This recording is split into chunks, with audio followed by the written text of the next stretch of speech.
Okay,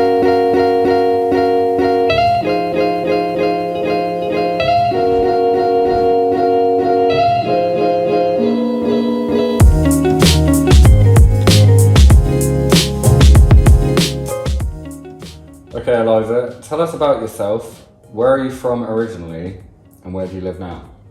I'm from London originally. I was born in London. I currently live in the southeast of England. All right. What are your best tips for keeping in shape and healthy while modelling? I think there's a lot of focus around sort of like the right kind of diet and the right kind of exercises, and I've heard before people say, you know, don't eat before a shoot and things like that. I would just not prioritise that stuff. I would definitely eat before a shoot because it's quite a tiring thing to do. But I think there's not much focus on the basics. For example, a good amount of sleep, just caring for yourself, having enough water, keeping your energy levels up on a shoot, because those are the things that really show in like your posing, clarity in your eyes, and you know, your energy for the shoot in general really. The little specifics, a lot of the time it's Photoshop and posing, but you know, good amount of energy levels, good amount of sleep, fluid, and regular little snap breaks is the best Sure. move. When and how did you first start modelling? I was 16, 17, and I got asked to do a little fashion shoot thing just in the city where I was living at the time. So I did that and I really enjoyed it, and they asked me back for a few more shoots, and I was introduced to this studio in London where I did a bit more fashion stuff, and I quickly got into like the fine arts stuff. So I worked as a sketches model for quite some time that involved sort of like artistic nude and stuff like that, and that was basically what I did for a good number of years before I sort of moved into the sort of fitness glamour space, which I'm now kind of in, yeah. What's something that you were surprised by in your content creator journey? I think with regards to creating for social media, what I expected was the more polished and perfect the photo, the better it would go. So the very heavily edited photographers' pictures and stuff like that, on photography platforms, they're the ones that do the best. But on social media, it's often the opposite. It's often, if it's a selfie and it's quite clearly a selfie, people kind of like that. People kind of like the slight imperfection. And what I didn't expect most of all was that people like a bit of personality on there. You can wear a cute outfit and do a great pose, but if there's none of you in there, you don't really stand out. So yeah, in terms of content creation, it's actually quite different to professional modelling in that sense. Right. And what got you into creating content? You know, your transition from, say, professional photography to taking it into your own hands? Yeah, so as I was modelling, I was always freelance. I'd worked with a couple of agencies, but I got a lot of freelance work, and I was advised to just create a social media account to promote my working styles to photographers really. And what I actually found was I was building quite a following that was nothing to do with photography. So I think after I reached about 100k followers, I started to take it a bit more seriously, and I found I really enjoyed. In professional modelling, you don't really have much of a say over what your content looks like, what your work looks like, not even any say in what you wear. But with social media you do, and I really liked the process of sort of thinking of an idea, often shooting it myself, putting it up and sort of seeing the response. So I think over time, just consistently doing that through enjoyment has made it into quite a successful way of making money as well. So. Can you list a few things that you enjoy doing when you're not modelling? Yeah, this is going to sound really like trite and boring, and maybe it is, but yeah, when I'm not modelling, I obviously like to go to the gym, but I think that shows in my work. I like to go for long walks, I like nature, I like to meditate, I like good food, And I like to travel, even though I've not done as much of it as I'd have liked to over the last 2 years with the pandemic. I really like to be immersed in a different culture and stuff, and the kind of culture shock style travel really gets you out of yourself, and yeah, that's something I've always really enjoyed, yeah. Cool. Do you have a personal mantra or saying you really believe in? Like, you live your life by a certain quote, perhaps? I wouldn't say I have one mantra for all things, but certainly in context to my work and the industry I'm in and stuff like that, I saw someone post something that said, "What you think of me is none of my business." And I had to read it a few times to understand kind of the concept behind that. But it's really true, like there's a lot of stigma around my industry. And if I continued to worry about what other people thought, I'd have never really got anywhere doing what I do. It reminds me to sort of be true to myself. As long as I'm all right with myself, then that's what matters, really. Mm-hmm. Yeah. Okay, and on that note then, how would you best describe your personality?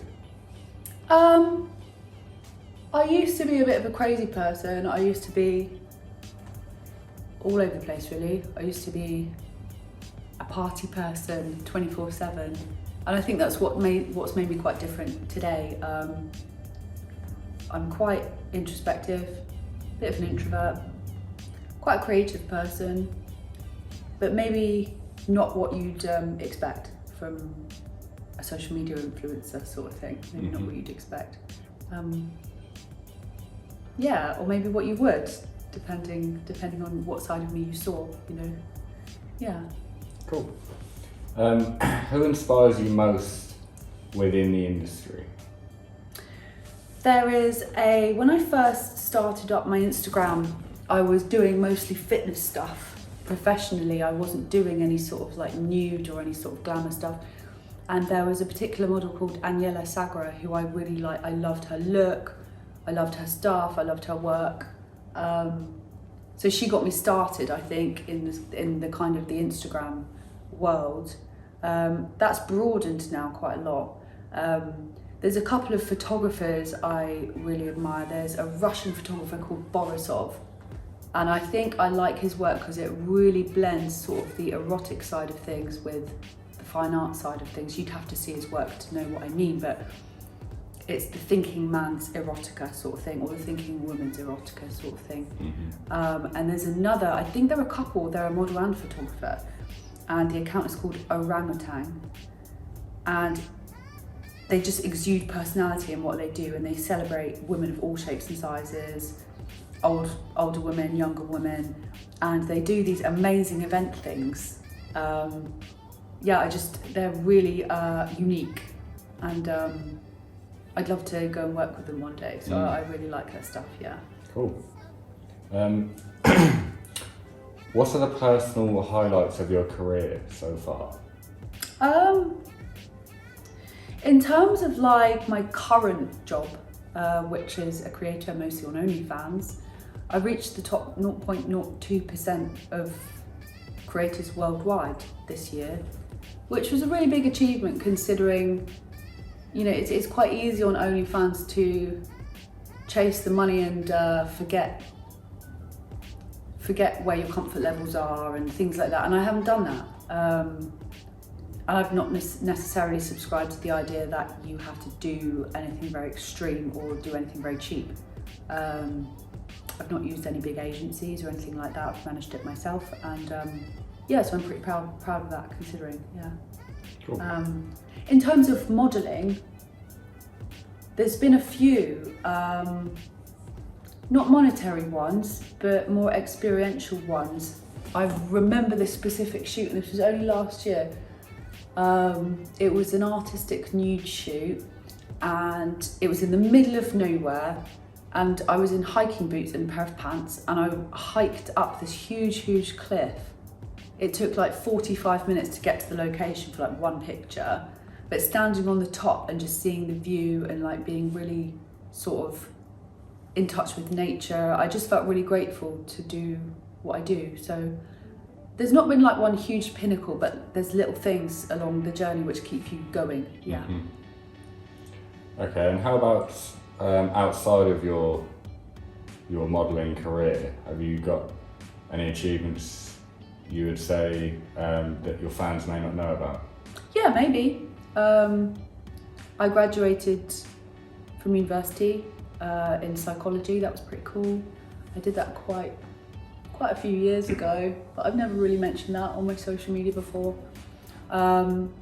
More recently, I bought like a property which is going to hopefully act as like a studio and a content space, and because of my industry I was refused mortgages, and I still managed to get it, so that was a cool achievement.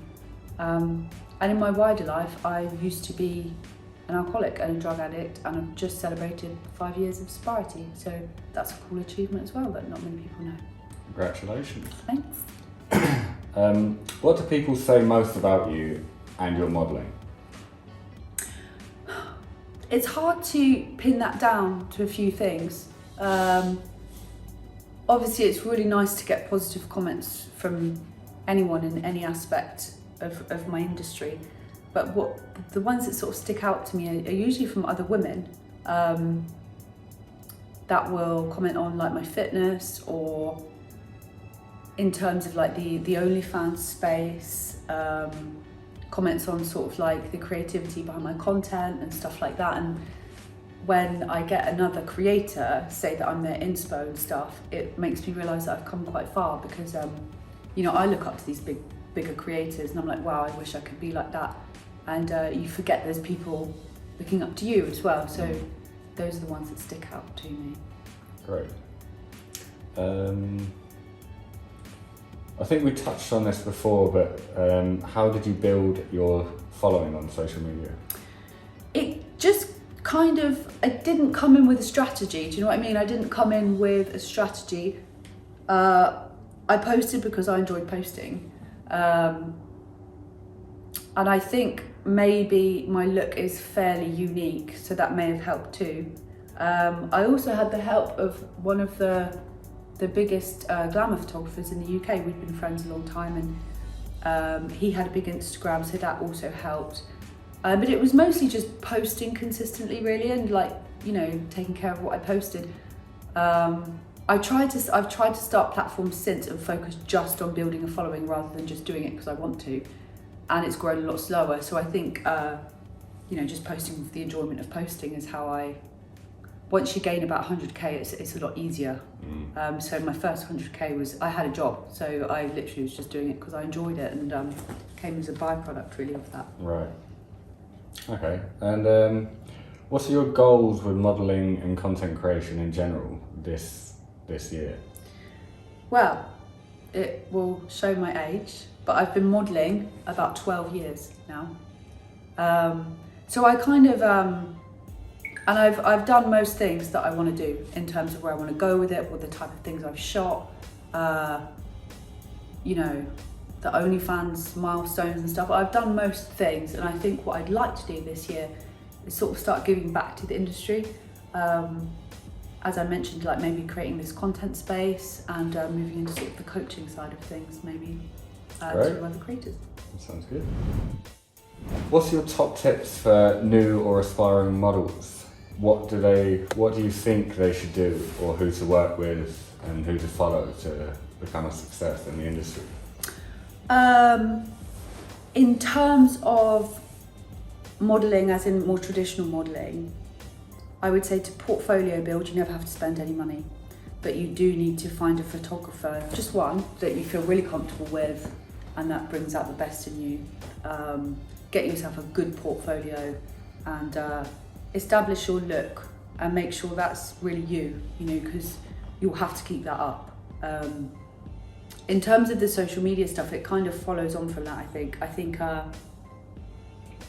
you know, before you even start putting anything out there, just have an idea of what your personal brand is and make sure that is sustainable. Yeah, follow big creators, show support on their posts, and there's a good chance they'll do it back. But certainly don't just do what everybody else is doing. Put a bit of yourself in there, because people like to see that, yeah. Where would you like your modelling to take you over the long term? Yeah, I think I kind of said it. I think I kind of said earlier what I'd like to start doing is I'd like to start coaching other creators into this sort of thing, and you know, I think that would give me a lot of joy, and I think if I could do one thing to give back, it would be that, because it's a very closed. You get loads of YouTube videos on how to do a pose or how to take a photo or how to grow your Instagram, but the reality is there's a lot more to it than that, and it's a very closed industry still. So if I could put out some knowledge about that somehow, or help a few new people that have all the energy and drive for it but just don't know how to get into it, that would be amazing. Yeah. What are your thoughts on modelling and being successful on OnlyFans?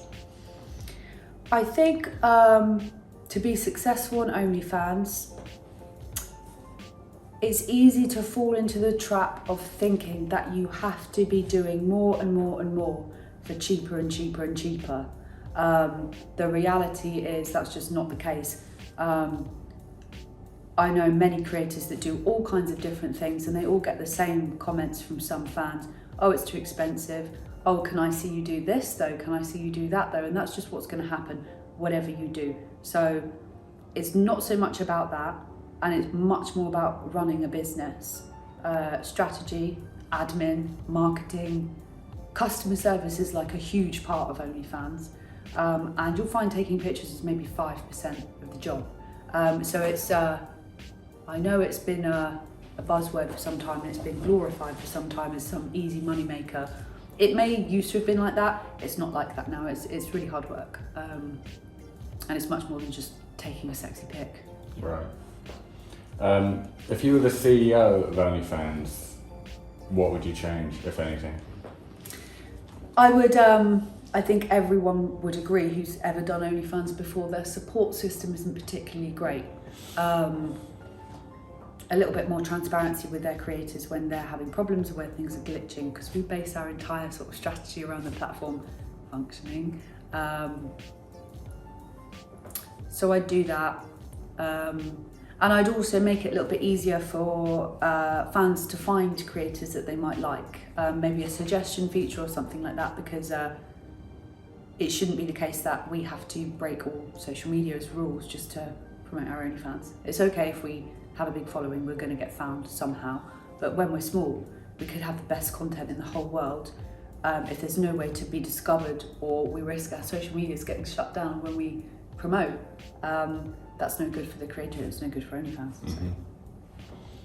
What are your thoughts on TreatDAO and NFTs as a source of future income for models?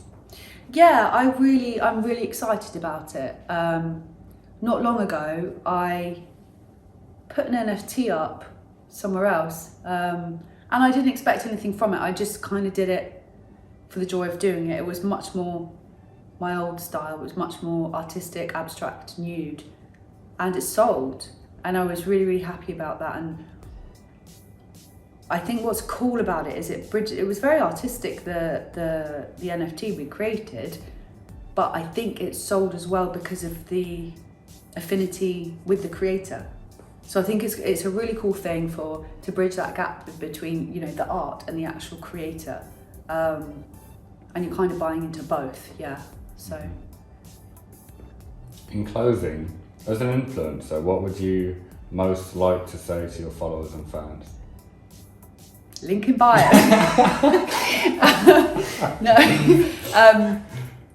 I think if there's one thing that I would say to followers and fans on social media of anyone, no matter how big the creator is, likes, comments, shares, things like that, they mean a lot to the person creating, and they actually influence the person creating quite a lot. If someone likes our stuff, we post more of it. And it's easy to think the influencer themselves is very far removed from their actual social media platform. That's not often the case. We often run them ourselves, and we're real people. So comments, likes, shares, any support, it really means a lot to us. We put a lot into what we do, and you guys as followers really make it worth it when we get nice comments.